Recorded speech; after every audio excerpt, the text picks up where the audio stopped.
O Senhor é bom, é fortaleza no dia da angústia e conhece os que nele se refugiam.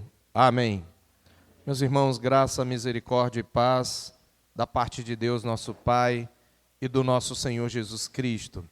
Eu quero convidá-los a abrirem a palavra de Deus em Atos capítulo 20. Atos capítulo 20, do 1 ao 16. Diz assim a palavra do Senhor.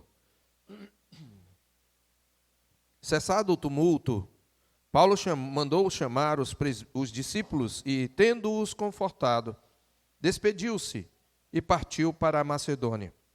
Havendo atravessado aquelas terras, fortalecendo os discípulos com muitas exortações, dirigiu-se para a Grécia, onde se demorou 3 meses. Tendo havido uma conspiração por parte dos judeus contra ele, quando estava para embarcar rumo à Síria, determinou voltar pela Macedônia. Acompanharam-no até a Ásia Sópatro de Bereia, filho de Pirro, Aristarco e Secundo de Tessalônica, Gaio de Derbe e Timóteo, bem como Tíquico e Trófimo da Ásia. Estes nos precederam esperando-nos em Troade. Depois dos dias dos pães asmos, navegamos de Filipos e em 5 dias fomos ter com eles naquele porto onde passamos uma semana.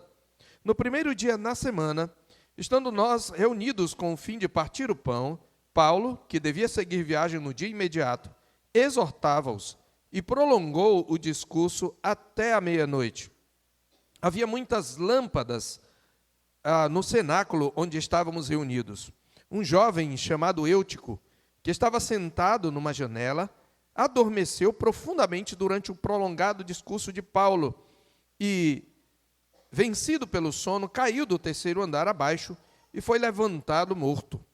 Descendo, porém, Paulo inclinou-se sobre ele e, abraçando-o, disse: Não vos perturbeis, que a vida nele está. Subindo de novo, partiu o pão e comeu, e ainda lhes falou largamente até ao romper da alva. E assim partiu. Então conduziram vivo o rapaz e sentiram-se grandemente confortados.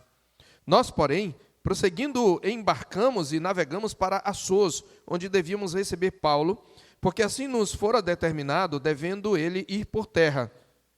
Quando se reuniu conosco em Assos, recebemos-lo a bordo e fomos a Mitilene. Dali, navegando no dia seguinte, passamos defronte de Quios, no dia imediato tocamos em Samos, e um dia depois chegamos a Mileto, porque Paulo já tinha determinado não aportar em Éfeso, não querendo demorar-se na Ásia, porquanto se apressava com o intuito de passar o dia de Pentecostes em Jerusalém, caso lhe fosse possível. Amém. Nosso irmão Joelson já orou pela mensagem, e eu quero falar nesta noite sobre o tema caminhando no conforto do Espírito Santo. Caminhando no conforto do Espírito Santo.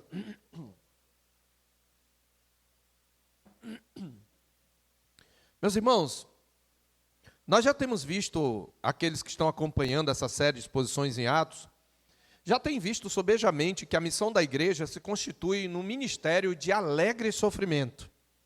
Eu gostei dessa expressão que foi usada pelo meu professor de homilética, saudoso reverendo Otton Guanais Dourado, que pregou um sermão sobre Paulo, um sermão biográfico intitulado Ministério de Alegre Sofrimento. E eu nunca esqueci dessa expressão. Mas é exatamente esse o ministério da igreja, de um modo geral, que se propõe a ser testemunha de Cristo até os confins da terra. Nós já falamos, por exemplo, quando expomos Atos 5, de 17 a 42, quando os apóstolos são açoitados por causa de Jesus, nós falamos da alegria de sofrer pelo nome de Jesus. O texto diz que eles saíram de lá, mesmo com as costas ardendo, cheias de lacerações, eles saíram regozijando-se por terem sido considerados dignos de sofrer afrontas por causa do nome de Jesus. Nós mostramos também que aqueles que caminham pelo mundo pregando o Evangelho têm a contínua experiência de viver entristecidos, mas sempre alegres. Quando nós expomos Atos capítulo 8, versos 1 a 8, tomando por base dessa expressão a passagem de 2 Coríntios 4, de 7 a 12, onde Paulo fala disso. Nós somos entristecidos, mas sempre alegres.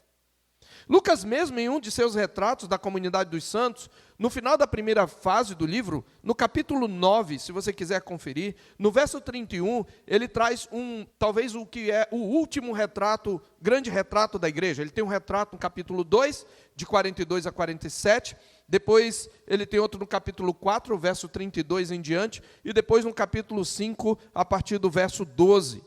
E o último retrato que Lucas traz da igreja está em Lucas 9:31, quando ele diz que a igreja, na verdade, tinha paz por toda a Judeia, Galiléia e Samaria, edificando-se e caminhando no temor do Senhor e no conforto do Espírito Santo, crescia em número. É daqui que eu tiro essa expressão, caminhando no conforto do Espírito Santo. E embora Lucas estivesse descrevendo a caminhada da igreja quando se espalhou pela Judéia, isso certamente se aplica a esse texto. Não é sem razão, meus irmãos, que o Espírito Santo é chamado de Consolador, não é? É Jesus quem o chama, assim quando promete aos discípulos, lá em João 14, versos 16 a 18, quando ele diz, e eu rogarei ao Pai, e ele vos dará outro Consolador. Isso é interessante, porque quando Jesus diz outro Consolador, ele está se colocando também como Consolador. Estamos falando aí da Trindade, e ele está falando da terceira pessoa da Trindade, o Espírito Santo. É interessante que quando ele fala a palavra outro, os gregos tinham duas expressões que podem ser traduzidas por esse pronome, outro.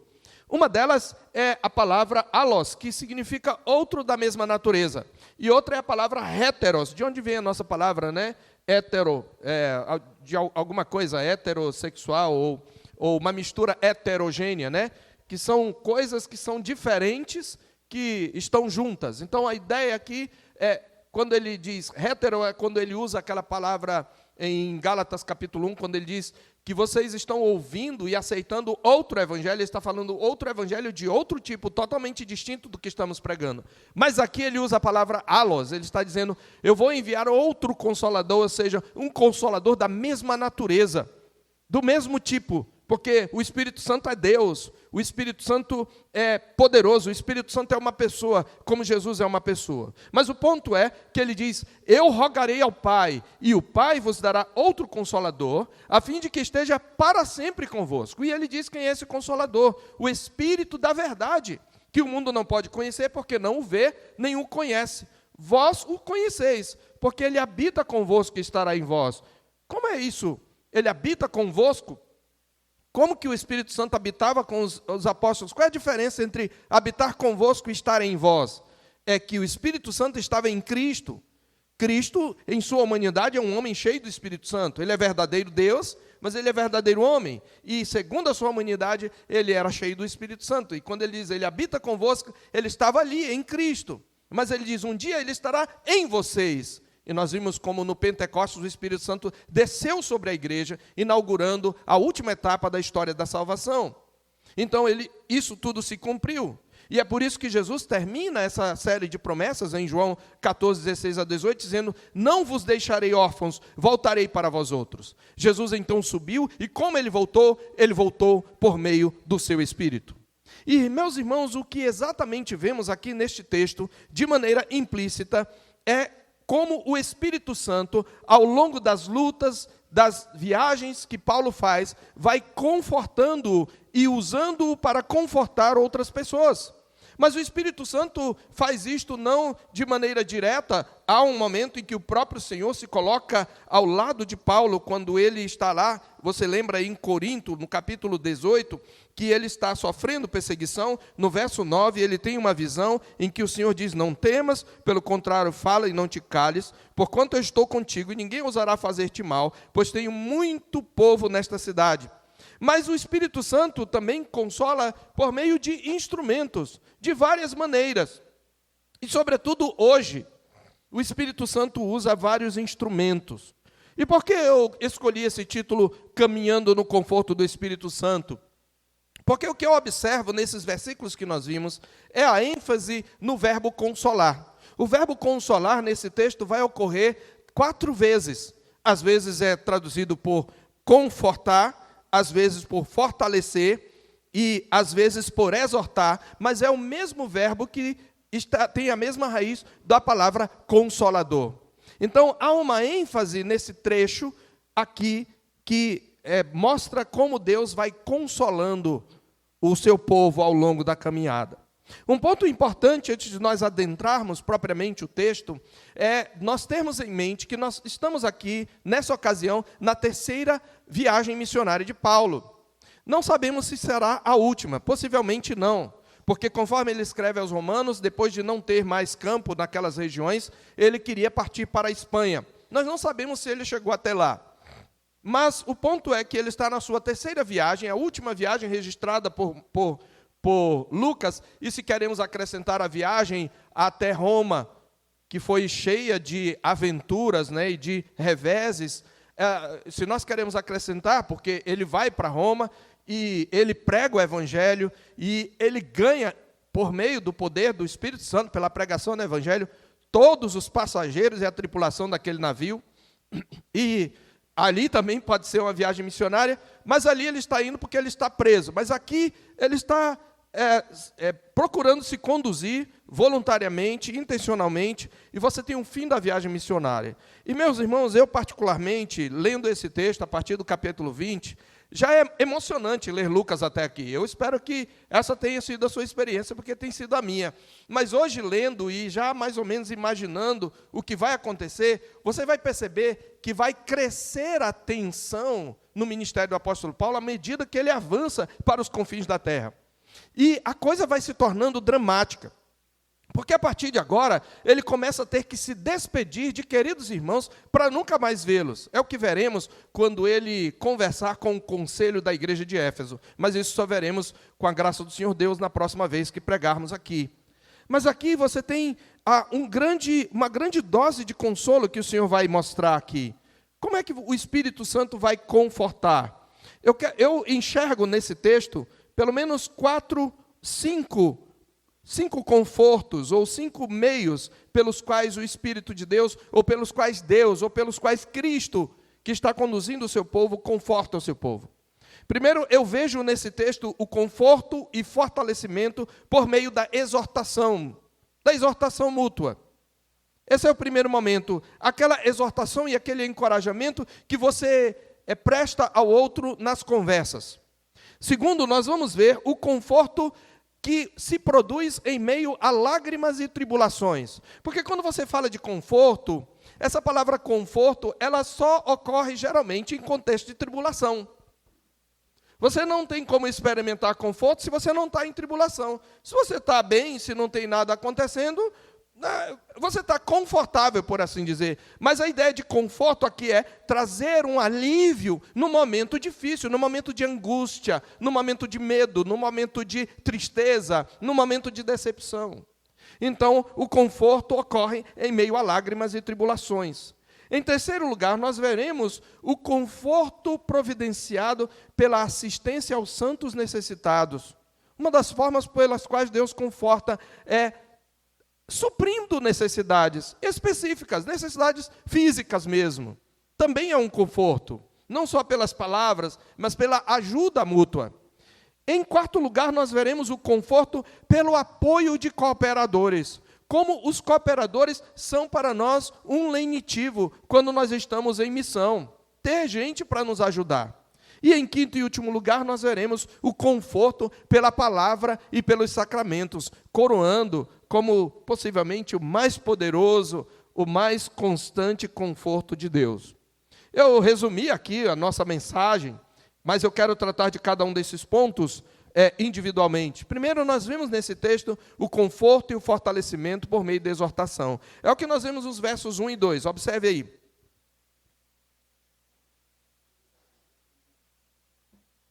Cessado o tumulto, Paulo mandou chamar os discípulos e, tendo-os confortado, despediu-se e partiu para a Macedônia. Havendo atravessado aquelas terras, fortalecendo os discípulos com muitas exortações, dirigiu-se para a Grécia. Que tumulto! Quem esteve no domingo passado sabe de que tumulto é. Vocês viram que a coisa foi feia em Éfeso, não é?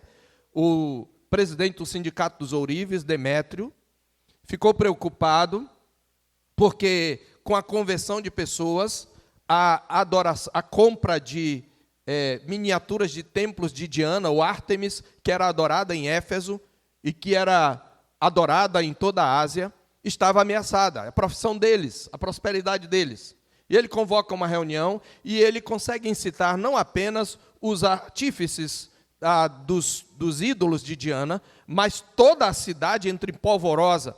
E eles, com violência, arrebatam, inclusive, Gaio e Aristarco, como diz o verso 29, para o teatro. E um judeu quer falar, chamado Alexandre, mas eles não deixam, eles ficam gritando por 2 horas. Alguns nem sabiam pelo que estavam ali. Diz a palavra de Deus, no verso 32, que alguns nem sabiam porque estavam ali, mas eles começaram, então, aquela revolta, aquela balbúrdia na cidade. Eles gritaram pelo espaço de 2 horas, num teatro que cabia 25 mil pessoas, segundo os historiadores. Grande é a Diana dos Efésios, grande é a Diana dos Efésios, mas a providência de Deus usou o prefeito da cidade, o escrivão, que passa a falar no verso 35, e o Senhor Deus usa isso para apaziguar. Mas esse foi um momento muito tenso, porque alguns foram arrastados, outros eles fizeram pressão, e você imagine a pressão. O próprio Paulo queria falar nesse momento, mas até mesmo amigos não crentes dele disseram: não, Paulo, não faça isso, você vai morrer aí, essa multidão está enfurecida. Então, quando você tem esse tumulto, como que você acha que estava o coração dos discípulos? Daqueles que Paulo havia ganho para Jesus? Como que será que estava? O próprio Paulo, como estava? Então, eles precisavam, desculpem, de consolo. Eles estavam aflitos. Essa é uma das circunstâncias em que você precisa ser confortado, né? Quando você está com medo, quando você passou por um grande perigo, ou quando você ainda está em risco de vida. A cidade toda está alvoroçada por causa do Evangelho e por causa dos cristãos. Então, eles estão aí quase pensando: nós vamos morrer aqui. E o que Paulo faz? Cessado o tumulto, Paulo, que havia sido impedido pelos discípulos e pelos amigos asiarcas de falar aos efésios, com medo que ele morresse, diz que chamou os discípulos, mandou chamar os discípulos. E o que ele fez? Ele os confortou, ele os exortou, ele os consolou. Essa é a palavra. Então, dado o tumulto e o risco de vida, e considerando os conselhos dos amigos, Paulo poderia, você já pensou, simplesmente ter deixado Éfeso o mais rápido possível, né? Afinal, ele tinha sido aconselhado a dar um tempo, a recuar. Ele já tinha passado longo tempo ali, quase 3 anos. Mas o seu coração pastoral, reflexo do coração do Supremo Pastor, que o havia separado para o ministério, não o deixou sair sem primeiro confortar e fortalecer os discípulos conturbados pelo tumulto das gentes. Irmãos, nós temos uma grande lição aqui. A obra missionária não consiste apenas em fazer novos discípulos. Algumas pessoas e alguns missionários, ou mesmo evangelistas, estão tão preocupados em ganhar almas, em talvez arrecadar números, que é possível eles deixarem para trás aqueles que se converteram. Eles estão tão preocupados em ganhar novos convertidos que esquecem de discípulos que estão lá, lutando e que precisam de fortalecimento. A obra missionária também inclui, não além de fazer novos discípulos, plantar novas igrejas, consiste em fortalecer os discípulos e consolidar igrejas. Isso também é parte essencial de missões. Paulo fazia isso, nós já vimos, desde a segunda viagem missionária, ele passa para confirmar os discípulos. O tempo todo, Lucas vai dizer, passaram por tais cidades, confirmando os discípulos. E isso fica claro no verso 2. Depois que ele consola ou conforta os discípulos de Éfeso, ele parte para Macedônia. E diz que, havendo atravessado aquelas terras, que ali é a cidade de Filipos, Tessalônica, nas quais ele já esteve, onde plantou igrejas, diz que, fortalecendo os discípulos com muitas exortações, dirigiu-se para a Grécia. No original é consolando os discípulos com muita palavra. É assim que está. Ele consola os discípulos. Então, irmãos, o Espírito Santo conforta nos usando. Nós somos instrumentos. Nós temos o Espírito Santo habitando em nós. Nós temos a palavra de Deus em nossas mãos. E nós precisamos entender que quando nós estamos caminhando juntos, nós precisamos nos encorajar uns aos outros. Às vezes um irmão está desanimado, outro está com medo, outro está angustiado, vivendo dramas.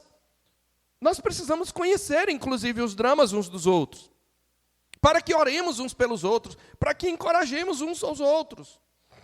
Isto é fundamental para o crescimento da igreja, é fundamental para o avanço do reino de Deus. E é o Espírito Santo quem faz isso, mas nós somos os instrumentos. Se o Espírito é consolador, e se nós formos homens e mulheres cheios do Espírito Santo, nós seremos consoladores. É nosso dever consolar uns aos outros. Quantos de nós não foram consolados em situações difíceis? Vocês já passaram por isso.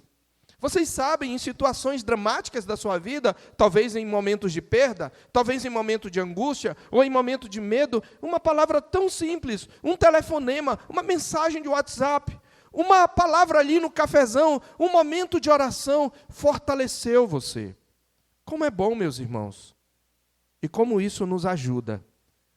Nós precisamos entender, a igreja caminha no conforto do Espírito Santo através da exortação mútua. Em segundo lugar, nós vemos aqui que esse conforto ocorre em meio a lágrimas e tribulações. Esse conforto, ele não nos lança numa, vamos dizer assim, numa espécie de marasmo, ou numa espécie de inércia. Não. As tribulações continuarão. Por isso o consolo vai continuar. Observe que aonde quer que Paulo fosse, ele sempre enfrentava perseguição e tumulto em reação à sua pregação.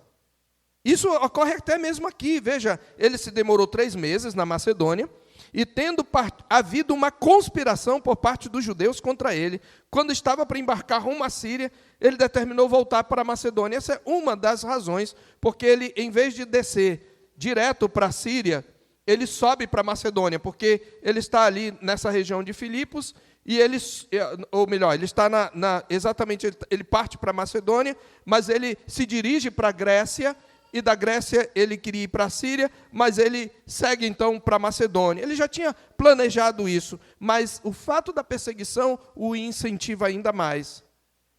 Irmãos, ele está o tempo todo, pode perceber, Deus, o Senhor Jesus, quando enviou Ananias, que estava com medo, né?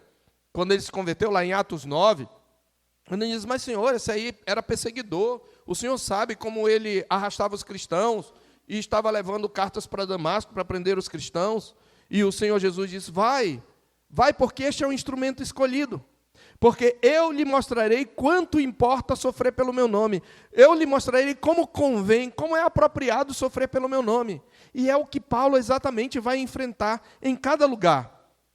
Ele reconhecerá isto ao falar aos presbíteros de Éfeso. Aqui mesmo no capítulo 20, observe no verso 17 a 19. De Mileto mandou a Éfeso chamar os presbíteros da igreja.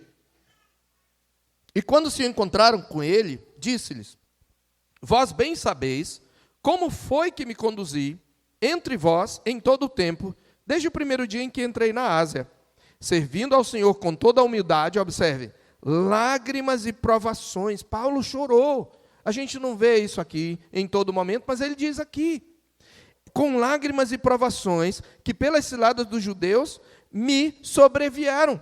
Porém ele diz, jamais deixando de vos anunciar coisa alguma proveitosa e de vos ensinar publicamente e também de casa em casa.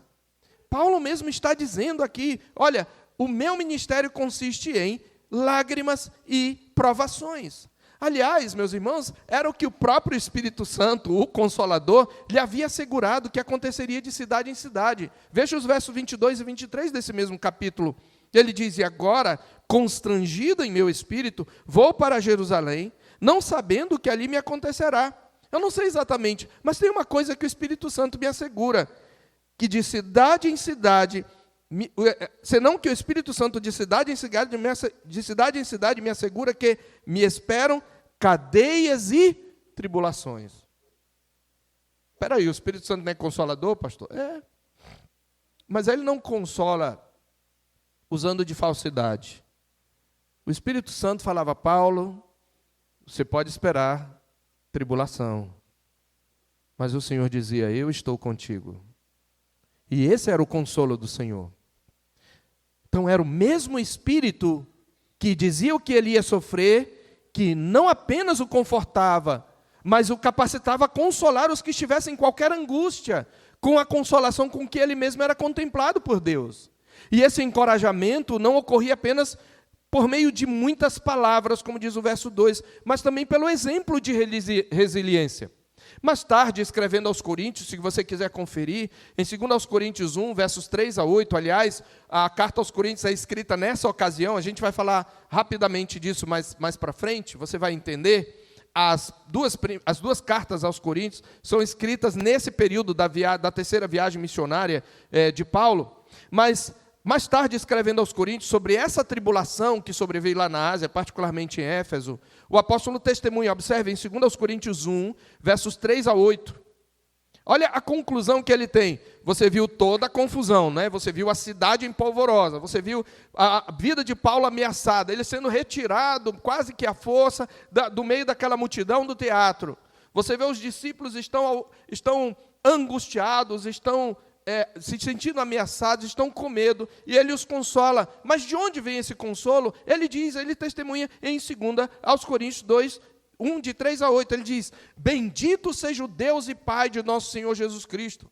Olha como ele chama Deus, o Pai de misericórdias e Deus de toda consolação. Crente, Deus é o Deus de toda consolação.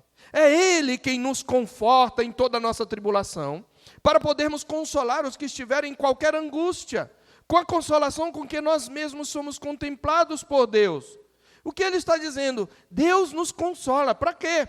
Para que aquele consolo experimentado nos dê experiência para consolar a outros com o mesmo consolo que recebemos de Deus. É por isso que nós somos muitas vezes atribulados. Para que quando nós sentirmos o consolo de Deus e nós vimos pessoas que estão também atribuladas, nós possamos dizer: olha, eu já passei por algo semelhante. E aí você traz uma promessa da palavra de Deus que alguém falou para você, e você consola o outro com o consolo que você recebe de Deus. E ele continua dizendo: porque assim como os sofrimentos de Cristo se manifestam em grande medida a nosso favor, assim também a nossa consolação transborda por meio de Cristo. A consolação não vem de mim mesmo, mas é por meio de Cristo. Mas se somos atribulados, diz Paulo, é para o vosso conforto e salvação. Sim, aquele sofrimento era pela pregação do Evangelho, pela conversão de almas. E se somos confortados, é também para o vosso conforto, o qual se torna eficaz, suportando vós com paciência os mesmos sofrimentos que nós também padecemos. Observe o que Paulo está dizendo. Deus nos consola em nossa tribulação. Nós passamos por muita tribulação, mas Deus nos consola para que nós consolemos outros com a mesma consolação que recebemos de Deus. Mas que nós consolemos outros também ao olharem o nosso exemplo de paciência na tribulação. Por isso que nós precisamos ser pacientes, para que aqueles que nos observam, que são mais novos na fé, possam ver: olha, como o irmão fulano suportou, Deus vai me dar graça para suportar também. Olha, eu acho que você já deve ter tido essa experiência, de ver alguém num momento de sofrimento, e quando você passa pela mesma situação, você lembra daquela pessoa e de como ela suportou tudo aquilo. Então ele está dizendo isso, por isso ele termina dizendo: a nossa esperança a respeito de vós está firme, sabendo que, como sois participantes dos sofrimentos, assim o sereis da consolação. E aí ele vai dizer de que contexto ele está falando. É exatamente do contexto do texto de Atos 20, ou de Atos 19, 20. Observe o que ele diz: porque não queremos, irmãos, que ignoreis a natureza da tribulação que nos sobreveio na Ásia. O evento em Éfeso. Porquanto foi acima das nossas forças. Então Paulo não estava lá querendo falar e bem em paz, não é bem isso. Ele está dizendo que aquilo que aconteceu foi acima. Aqui a gente entende como foi o sofrimento de Paulo, a ponto de desesperarmos até da própria vida. Paulo achou, eu vou morrer. Paulo desesperou da vida. Mas é nesse contexto que ele consola os discípulos. Por quê? Porque o Deus e Pai de nosso Senhor Jesus Cristo, o Pai de misericórdia, Deus de toda consolação, o consolou. E ele pôde consolar.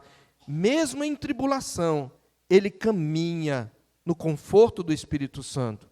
Paulo até achou que ia morrer, mas encontrou forças no Espírito Santo para consolar seus discípulos e companheiros de tribulação.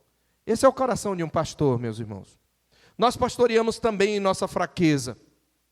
Mesmo quando nós mesmos estamos angustiados, para que fique evidente que nós somos vasos de barro, a fim de que a excelência do poder seja de Deus e não de nós. Não pense que um pastor está sempre acima das circunstâncias. Não pense que um pastor não sofre de angústias, de tristeza, de ansiedade, de ira. Ira pecaminosa, inclusive. É nesse contexto que Paulo, em 2 aos Coríntios, ele diz, em tudo somos atribulados, porém não angustiados, perplexos, porém não desanimados, perseguidos, porém não desamparados, abatidos, porém não destruídos, levando sempre no corpo o morrer de Jesus, para que também a sua vida se manifeste em nosso corpo. A caminhada da igreja, irmãos, no conforto do Espírito Santo, é uma caminhada em meio a lágrimas e tribulações, mas o conforto do Espírito, através das exortações mútuas, através do próprio consolo da palavra de Deus trazida à nossa memória, ele nos permite caminhar em triunfo, mesmo com muita oposição. Em terceiro lugar, nós vemos o conforto que ocorre pela assistência aos santos necessitados. Isso não está explícito no nosso texto, mas pelas passagens paralelas nós podemos ter essa ideia. Uma das razões por que Paulo decidiu subir de Éfeso a Macedônia antes de descer a Jerusalém, que não está explícito em nosso texto, é o levantamento de coletas dos cristãos gentios para os santos de Jerusalém. Como é que eu fico sabendo disso? Nós ficamos sabendo disso ao examinar passagens que aludem ao mesmo trecho da viagem, passagens paralelas. 1 Coríntios, capítulo 16, se você quiser abrir lá, a partir do verso 5, Paulo está encerrando a carta e ele fala um pouco dos seus propósitos.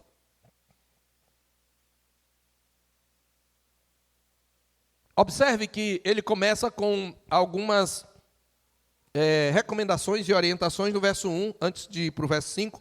Quanto à coleta aos santos, fazei vós também, como ordenei às igrejas da Galácia. No primeiro dia da semana, dia do Senhor, cada um de vós ponha de parte em casa, conforme a sua prosperidade, e vá juntando, para que se não façam coletas quando eu for. Aqui você tem o princípio, a contribuição, quando você devolve os dízimos e ofertas, é o princípio da proporcionalidade, conforme a sua prosperidade. E quando tiver chegado, enviarei com cartas para levarem as vossas dádivas a Jerusalém, aqueles que aprovardes. Se convier que eu também vá, eles irão comigo. E veja agora o verso 5. Irei ter convosco por ocasião da minha passagem pela Macedônia, porque devo percorrer a Macedônia. É essa ocasião. E bem pode ser que convosco me demore, ou mesmo passe o inverno, para que me encaminheis nas viagens que eu tenho de fazer.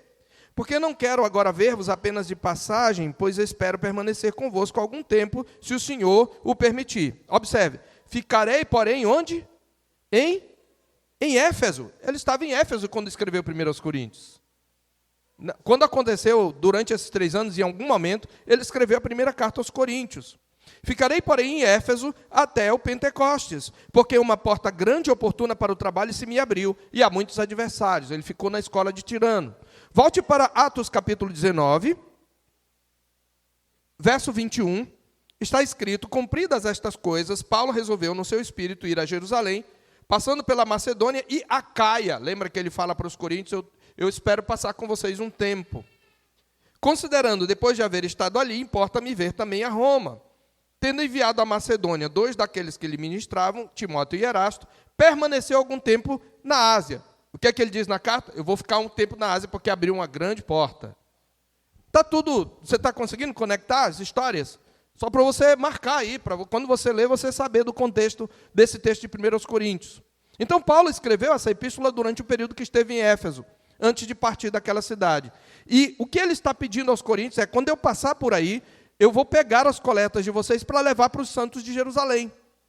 E o Pentecostes em Jerusalém era uma grande oportunidade para pregar o evangelho, pois muitos judeus da dispersão e prosélitos, eles iam para lá nesses dias de festa. Não foi esse o dia que houve o derramamento do Espírito? Não obstante, naquele momento, a razão principal era levar uma oferta aos santos de Jerusalém, que estavam passando necessidades. Paulo estava pensando em muitas coisas ao mesmo tempo. Ele quer passar pelas cidades, ele quer confortar os discípulos, fortalecê-los, talvez não volte mais ali, mas ele também quer aproveitar e receber ofertas das igrejas gentílicas, para levar para lá. E veja que ele tinha o plano de ir para Roma.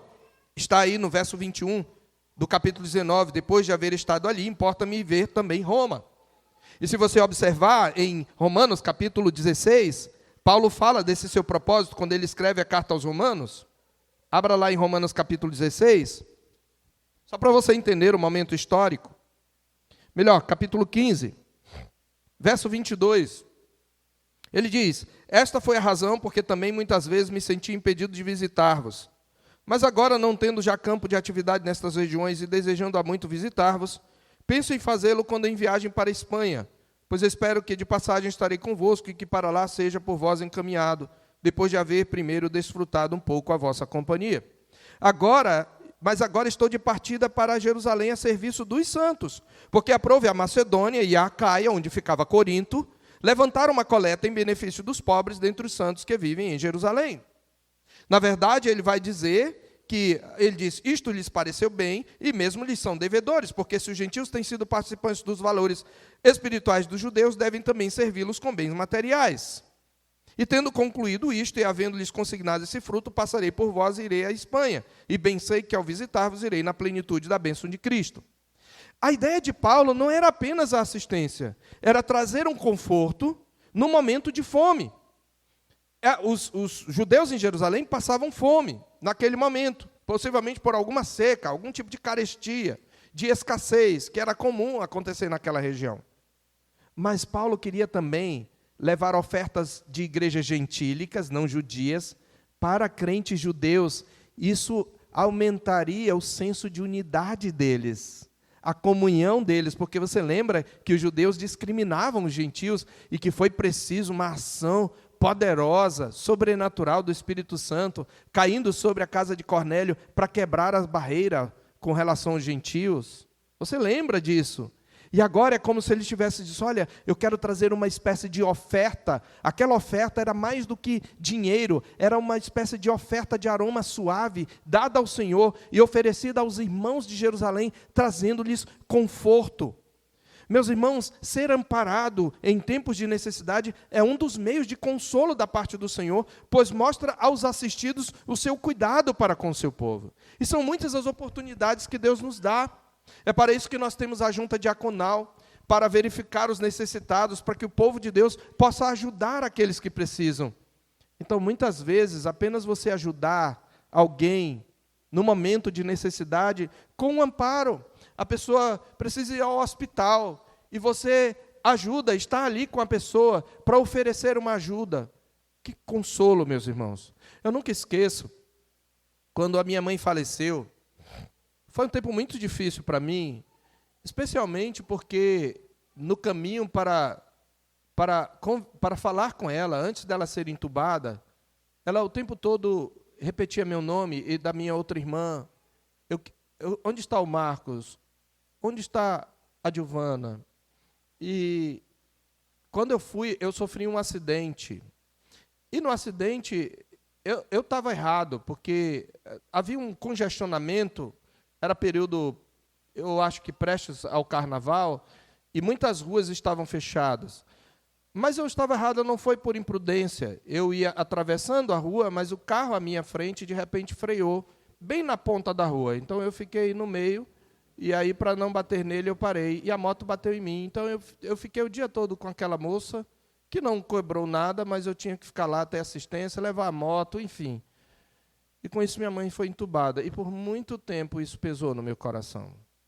E eu fiquei pensando, se eu tivesse ido por outra rua, se eu tivesse acordado mais cedo, se eu tivesse me espertado, eu sou muito devagar, e eu sou devagar mesmo. Se eu tivesse me apressado mais, eu teria visto minha mãe. Mas uma das coisas que trouxeram consolo para mim foi no momento do enterro, eu ter encontrado alguém que me consolou, me ajudando. E foi o irmão Nascimento, até quero citar o nome dele. Ele é um diácono da Assembleia de Deus. E eu o conheci em Caracaraí. E uma frase veio como um bálsamo. Ele é dono de uma funerária aqui. Ele disse, meu pastor, não se preocupe. Eu vou segurando a sua mão. Eu vou de mãos dadas com o senhor. Vou ao cemitério, vou ao cartório. Nós vamos juntos. Ele é o dono, tem outras pessoas para fazer, mas nós vamos juntos. Só essa palavra dele foi um bálsamo. Ele estava só indo para lá e para cá comigo, no carro dele. Isso foi um bálsamo para mim. Irmãos, às vezes um simples apoio, por meio dele você é um instrumento do Espírito Santo, confortando irmãos. E quando você receber o conforto, entenda, seja grato àquele irmão, mas lembre, é Deus quem está cuidando de mim. Ele está usando os irmãos. Às vezes a gente espera de uma ajuda de um lado e não vem de outro. Em vez da gente agradecer pelo outro, a gente fica, fulano, eu esperava a ajuda dele, mas ele não me ajudou. E o outro estendendo a mão aqui, me ajudando, e eu fico olhando só para o outro. A gente tem essa tendência. Aprenda a ver o Espírito de Deus consolando o seu coração por meio de pessoas que talvez não era a que você queria, mas é a que Deus enviou. E entenda que é o cuidado de Deus. Ele usa pessoas que a gente nem imagina. Eu nunca esperava, é um irmão de outra denominação. Eu volto a falar dele no próximo ponto, se Deus quiser. Então você tem o conforto pela assistência aos santos necessitados, mas há um quarto tipo de conforto aqui. O conforto que vem pelo apoio de cooperadores. Versos 4 e 5. Olha como Lucas, ele faz questão de alistar. Ele faz questão de alistar uma equipe missionária enorme. Olha como a equipe missionária ela cresceu. Nós já falamos de cooperadores, né, em outra mensagem. Nós falamos de vários que ficaram ao longo do caminho. Mas aqui, talvez seja um momento em que Lucas descreve uma equipe missionária maior. Parece que, à medida que Paulo vai passando, vão juntando esses cooperadores, e eles vêm de vários locais onde Paulo plantou o Evangelho. Paulo está colhendo não apenas frutos de pessoas convertidas, mas cooperadores que o vão ajudar. Nós vamos entender por quê. Observe que Lucas registra, nos versos 4 e 5, acompanharam-no até a Ásia, Sópatro de Bereia, filho de Pirro, Aristarco e Secundo de Tessalônica, Gaio de Derbe e Timóteo de Listra, não diz aí, mas é de Listra, bem como Tíquico e Trófimo da Ásia.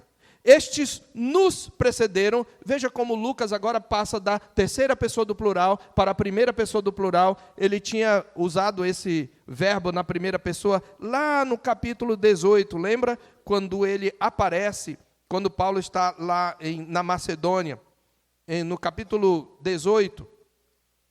Você vai ver no capítulo 16, verso 10, assim que teve a visão, imediatamente procuramos partir para aquele destino.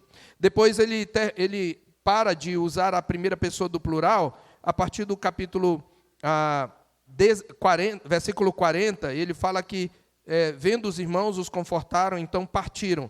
O que indica que Lucas ficou em Filipos. Mas agora Lucas se junta a ele. Então, você tem Sópatro, você tem Aristarco, Secundo, Gaio, Timóteo, Tíquico, Trófimo e Lucas, porque ele diz, estes nos precederam esperando-nos em Troades. E agora ele vai usar a primeira pessoa. Você tem 7 pessoas acrescentadas aí. 7 pessoas. Veja, Lucas está fazendo questão, por quê? Ele está fazendo questão de registrar que Paulo não partiu sozinho, mas muito bem acompanhado. Observe que houve mudança considerável, ampliação na equipe missionária. Tenhamos em mente, meus irmãos, que muitos cooperadores foram deixados nas cidades visitadas e outros tantos enviados para novos campos. Este é o caso de Silas, que foi mencionado pela última vez lá em Atos 18:5. Esse é o caso do casal Priscila e Áquila, mencionados em Atos 18, 19 a 28. Outros, contudo, foram acrescentados, como vimos nessa pequena lista. Veja rapidamente comigo como os campos nas cidades visitadas produziram novos cooperadores, pastores aqui, missionários. Sópatro, cujo pai, ao que parece, também era crente, pois seu nome é citado. Ele é de onde? De Bereia. Até agora ninguém sabia de um fruto de Bereia. A gente sabe que houve conversões ali, mas ninguém citado. Mas ele era de Bereia. Ganho para Cristo na segunda viagem missionária. Aristarco e Secundo. Aristarco já foram citados aí, os macedônios Gaio e Aristarco, que foram arrastados ali naquela assembleia. E está aqui no 19, 29. Obrigado. Arrebatando os macedônios Gaio e Aristarco, companheiros de Paulo. Então você tem Aristarco e Secundo, que eram de Tessalônica. Então eles eram macedônios, porque Tessalônica era da região da Macedônia. Mas ele fala também de um Gaio de Derbe, que é diferente do Gaio macedônio. Derbe é uma daquelas cidades por onde Paulo passou. E Timóteo, que era da cidade vizinha, de Listra. E Tíquico e Trófimo, que eram da Ásia. Gaio de Derbe é diferente do Gaio, obviamente. Tíquico e Trófimo eram da Ásia. Verso 4. Veja, o que nós aprendemos aqui é que um dos benefícios da frutificação do Evangelho é que Deus nos provê de muitos cooperadores que são para nós um lenitivo. E, surpreendentemente, entre eles estarão até mesmo aqueles que, a princípio, a gente não esperava. Por causa da resposta negativa que tiveram de início. Jamais esperaríamos que fossem apoio para nós. Eu quero me valer de outro texto para mostrar como isso acontece em Colossenses capítulo 4, versos 10 e 11. Paulo vai citar alguns desses irmãos, mas ele cita um outro, que é surpreendente, pela experiência que Paulo teve de rejeitá-lo pela sua covardia, que é Marcos. Em Colossenses capítulo 4, verso 10, ele diz: saúda-vos Aristarco. Olha, Aristarco foi mencionado na lista. Prisioneiro comigo. Aristarco chegaria a ser preso com Paulo. Mas ele também manda saudação de quem? E Marcos, primo de Barnabé. Lembra? Ele diz: não, Marcos não pode voltar com a gente. Ele entendeu que Barnabé estava certo. E agora Marcos era um dos seus companheiros. E ainda diz: sobre quem recebestes instruções. Se ele for ter convosco, acolhei-o. Marcos, primo de Barnabé. Aquele por quem eu briguei. Para que ele não fosse. Estava agora na equipe. Não aqui em Lucas 20. Mas é só para você ver. Gente que a gente pensa, esse aí não vai vingar. De repente, para que o poder seja de Deus, Deus converte aquela pessoa, Deus restaura aquela pessoa, Deus renova aquela pessoa. Agora eu quero voltar de novo ao meu irmão Nascimento. Esse irmão, quando eu estive em Caracaraí, eu visitei a casa dele e preguei o evangelho. Ele me recebeu muito bem, mas ele não se converteu. E eu saí de lá frustrado. Acho que foi depois de algum tempo, prestes a eu sair de Caracaraí, ele se converteu. Mas foi para a igreja com a irmã. O meu coração carnal, poxa Deus, eu plantei, outro colheu. Mas é isso. Mas naquele dia, quando eu estava com ele no carro, ele disse: meu pastor, eu louvo a Deus pela sua vida, meu pastor. Porque quando o senhor esteve lá atrás, enquanto a gente caminhava para o cemitério, para resolver as coisas do enterro da minha mãe, o senhor foi na minha casa e eu nunca esqueço do dia que o senhor pregou o evangelho. E sabe, meu pastor, eu não me converti naquele dia não, mas a semente do evangelho ficou aqui, ó.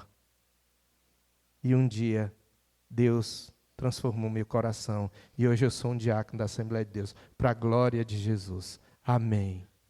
Glória a Deus. É um homem crente. E foi consolo para mim. E sempre que eu preciso, em situações de luta, até mesmo para ajudar algum irmão, vou lá: irmão, me diz aí, o que você pode fazer? E ele sempre está prestes. Alguém que eu não esperava. alguém que não é do meu círculo. Mas Deus é quem é um consolador, Ele usa quem Ele quer. E louvado seja Deus. Veja, nós precisamos entender, nós podemos perguntar, qual é o propósito de Paulo? Você já parou para pensar, por que Paulo? Veja, diz que ele partiu para Macedônia, e ele vai para Troade, ele vai para Filipos, ele vai para Troade, e de Troade, ele vai, quando ele está aqui em Éfeso, ele vai para Mileto, né? Ele poderia vir direto de Éfeso para Mileto, é mais ou menos descendo, e mais aqui embaixo, muito longe, você vai ter, possivelmente ele ia pegar um navio para ir até, talvez, Cesareia e depois Jerusalém. Mas o que ele faz é, em vez de descer direto para Mileto, ele sobe para Troade. Ele passa pela Grécia, ele passa pela Macedônia. Por que ele vai para lá? Nós deveríamos perguntar, se nós tivéssemos um mapa. Primeira razão, veja que é mencionado aqui Timóteo. Ele vai para Macedônia para regimentar Timóteo em Filipos. E para regimentar Lucas em Troade. Por quê? Porque ele precisa levar ofertas para os santos de Jerusalém. Ele havia planejado descer a Jerusalém passando pela Macedônia. Ele havia, conforme o capítulo 29, 21, 22, capítulo 19, versos 21 e 22, ele havia enviado Timóteo à frente, enquanto ele mesmo ainda permaneceu na Ásia por algum tempo. E para que então ele está fazendo tudo isso? Porque para viajar com muito dinheiro, veja, ele ia pegar dinheiro da Macedônia e da Acaia, de Tessalônica, de Filipos e de Corinto, para levar para Jerusalém. Viajar com muito dinheiro no bolso era muito complicado naquele momento. Então ele precisa de quê? De gente, de outros homens, para fazer a escolta. Além de pregar o evangelho, eles estariam com ele. Se qualquer, desculpa a palavra, vagabundo quisesse ir lá, porque naquela época não tinha esse negócio não. Qualquer vagabundo quisesse, eles tinham direito de dar uma correção. Então eles estavam lá, mas não só isso, lembra, nós lemos em Coríntios, eu enviarei com cartas aqueles a quem aprovardes. Eles aprovaram essas pessoas também para irem com ele, para certificar que o dinheiro que chegou lá foi o mesmo que saiu. Então, pela transparência, a administração das finanças da igreja tem que ter transparência. A propósito dessa quarta a 8 dias, nós teremos a assembleia ordinária da igreja para prestação de contas. Você que é membro fará bem em vir. Não é essa quarta, mas na outra, se Deus quiser.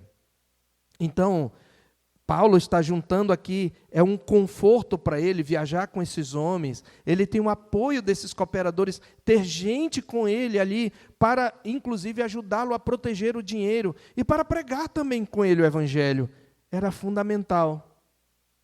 Isso traz conforto. Irmãos, como cooperadores na igreja são importantes. O meu ministério não seria o mesmo se muitos de vocês não me fossem de grande ajuda. Das coisas mínimas, não é? Gente, vocês não sabem como é abençoador ter um chato pegando no teu pé o dia todo, dizendo, todos os dias, pastor, tem isso para fazer, tem aquilo para fazer, né? Aqui na igreja tem um chato chamado Davi. Mas você não sabe que bênção. Quando ele manda uma mensagem, eu falo, Davi de novo. Quando eu abro, isso é verdade, eu preciso fazer isso. Não é? É muito importante. Eu nem vou contar da minha esposa, que essa aí eu tenho que, por causa de ser íntima, coitada, ela ouve algumas coisas, porque ela fica lembrando, Marcos Augusto. E tem outros irmãos que também me ajudam nas mais diversas situações, até se oferecendo para ajudar em algum ponto. Os presbíteros dessa igreja são cooperadores, por isso eu posso ajudar numa outra igreja. Porque quando eu vou, eles pregam a palavra e eu posso me certificar de que eles expõem a palavra fielmente. E louvado seja o Senhor Deus. Eu ouvi de um dos irmãos, pastor, não faz mais falta, que a pregação foi uma bênção. Eu falei, aleluia! Eu não fiquei chateado, não. Eu fiquei feliz. Eu quero isso mesmo, que o conselho seja de bons pregadores. E que os irmãos não sintam falta, porque o mesmo Cristo está aqui, porque tem cooperadores. Louvado seja Deus. E nas mínimas situações, vocês não sabem, quando a gente está na reunião do conselho, que às vezes vai além de meia-noite, e a gente não jantou. Aí chega a Wanda e a Olene com um monte de guloseimas. E aí a gente pode comer e tem força para ir até o fim. Né, Nadiel? Digo Nadiel. Então, meus irmãos, é muito bom ter cooperadores. Isso traz conforto. Isso torna o ministério mais... Olha o que Paulo fala quando ele fala de Marcos, lá em Colossenses de novo, de Aristarco e Marcos. Olha o que diz aí, em Colossenses 4. Ele fala acerca de... Ele cita Aristarco, Marcos, e no verso 11, e Jesus, conhecido por justos, os quais são os únicos da circuncisão que cooperam pessoalmente comigo pelo reino de Deus. Eles têm sido o meu lenitivo, o meu bálsamo, o meu consolo. É muito bom, meus irmãos. Mas em quinto e último lugar, nós caminhamos no conforto do Espírito Santo por meio da palavra e dos sacramentos. E esse é o conforto mais precioso, porque a palavra de Deus é o fundamento de todo o consolo que nós ministramos uns aos outros. O consolo que não vem da palavra não é consolo verdadeiro. Consolo do tipo, vai dar tudo certo, né? Você tira essa de letra, já deu tudo certo. Não, não, não. O consolo verdadeiro vem da palavra. Mas aqui ele ocorre no contexto do culto público no dia do Senhor. Observe aí dos versos 7 em diante, que a caminho de Jerusalém, Paulo não segue pelo caminho mais curto, como eu falei, mas ele decide subir para Troade. Então, nós já vimos por quê. Uma das razões, eu já citei várias razões, mas eu quero citar mais duas razões, porque Paulo não desce direto para Mileto, mas sobe para Troade. Primeiro, para encontrar-se com Tito, de quem ele receberia notícias sobre a igreja de Corinto. Ele relata isso em 2 Coríntios 2, versos 12 e 13. Inclusive, ele disse que ele não teve alívio no seu espírito, porque Tito trouxe notícias ruins de Corinto. E nesse momento, quando ele está ali na Grécia, é que, quando ele está ali, nesse momento ali na Macedônia, ele está ali em Troade, e é da Macedônia que ele escreve também 2 Coríntios, para sanar o problema lá.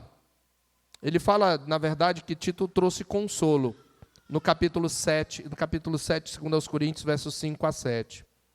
Mas a segunda razão é que Paulo queria encorajar e fortalecer a igreja pela pregação pública, antes de seguir para Jerusalém. É aqui que chegamos a esse ponto principal, o conforto pela palavra e pelos sacramentos. Observe comigo que a equipe missionária passou uma semana em Troade, veja o verso 6. Depois dos dias de pães asmos, navegamos de Filipe, e em 5 dias fomos ter com ele naquele porto, o de Troade, que ele mencionou no verso 5, onde passamos uma semana. No entanto, no primeiro dia da semana, estando nós reunidos com o fim de partir o pão, Paulo, que devia seguir viagem no dia imediato, exortava-os e prolongou o discurso até a meia-noite. Eles passaram uma semana lá. Por que eles se reuniram logo no primeiro dia da semana? Porque é o dia do Senhor. É um dia em que Cristo ressuscitou, é o dia em que a igreja vai agora se reunir em substituição do sábado judaico. O melhor dia para receber o conforto no Espírito Santo, irmãos, é o dia do Senhor. E como o Espírito de Cristo os consolou? Pelo ministério da palavra e do sacramento. Nós nos reunimos com o objetivo de partir o pão. Aqui é uma menção à ceia do Senhor, que daqui a pouco nós vamos desfrutar, se Deus quiser. Porque no sacramento nós nos lembramos da morte do nosso Salvador. E a morte do nosso Salvador é o poderoso, acima de tudo, o poderoso meio de consolo. É só por causa dos sofrimentos de Cristo que transbordam a nosso favor, que a nossa consolação pode transformar, pode também transbordar por meio de Cristo. Então, irmãos, não desprezemos os sacramentos. Não desprezemos o dia do Senhor. Esse é um dia em que nós recebemos não só as repreensões, mas o consolo do Senhor. Observe qual é a ênfase no culto. A ênfase aí, o centro do culto é a palavra. Diz que Paulo, que devia seguir viagem, exortava-os. A palavra aqui é a palavra consolo de novo. Prolongou o discurso até à meia-noite. Às vezes a gente acha ruim quando o sermão é 1 hora, passou de 1 hora, e tomara que nem chegue 1 hora, meu Deus, passou de 1 hora. Aqui foi até meia-noite. Possivelmente desde o início da noite até meia-noite. Eu fico muito consolado quando eu vejo essa passagem. Eu nunca cheguei ao recorde de Paulo. Ele chegou ao ponto do rapaz cochilar, dormir, estava na janela e caiu lá embaixo. Buf! E morreu, ao que tudo indica. Olha, havia muitas lâmpadas no cenáculo onde estávamos reunidos, e um jovem chamado Eutico, que estava sentado numa janela, adormeceu profundamente durante o prolongado discurso de Paulo. Vencido pelo sono, caiu do terceiro andar abaixo e foi levantado morto.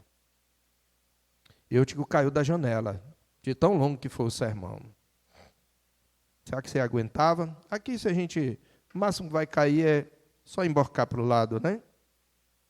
Mas o rapaz caiu.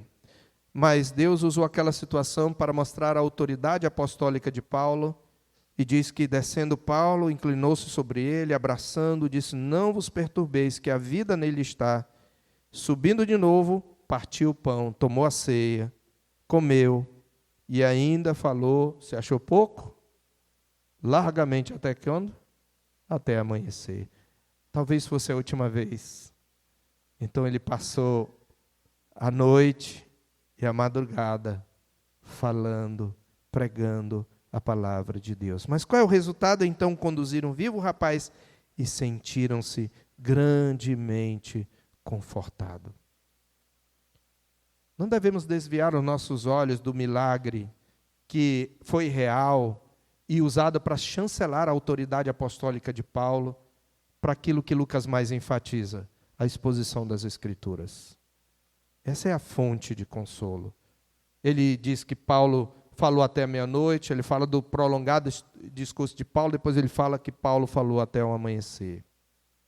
Não apenas pelo milagre, mas sobretudo pela palavra, os irmãos, e pelos sacramentos, os irmãos se sentiram grandemente confortados. De onde procede? Não é de outra fonte, senão do Espírito Santo, falando na palavra, no sacramento e no milagre que autenticou a palavra apostólica. Amados, a vida cristã é uma vida atribulada. Todos quantos querem viver piedosamente em Cristo Jesus serão perseguidos. Mas ela nunca será sem o conforto do Espírito Santo. Mas Deus quer nos usar. E às vezes a gente não é confortado porque a gente não vem para o culto, a gente não se reúne com os irmãos e a gente não tem oportunidade de se consolar mutuamente. Que o Senhor nos dê esse compromisso com a comunhão. Comunhão essa que é garantida, meus irmãos, que é selada pela morte de Cristo. É essa morte que nós vamos celebrar agora. Eu quero que você curve sua cabeça e nós vamos orar. Senhor Deus, nós louvamos o Teu nome, porque nós somos uma igreja, a igreja do Senhor, que não caminha sozinha, porque em nós habita o Divino Consolador. Nós Te louvamos porque Ele opera por meio da palavra, dos sacramentos, e Ele opera também por meio de nós, quando nós somos consoladores uns dos outros. Ajuda-nos a entender que isso faz parte da missão, encorajamento, fortalecimento mútuo. E ajuda-nos, ó Deus, a reconhecer o conforto que vem do Senhor, nas mínimas coisas que recebemos por meio dos irmãos. Nós Te pedimos isto e Te agradecemos em nome de Jesus. Amém.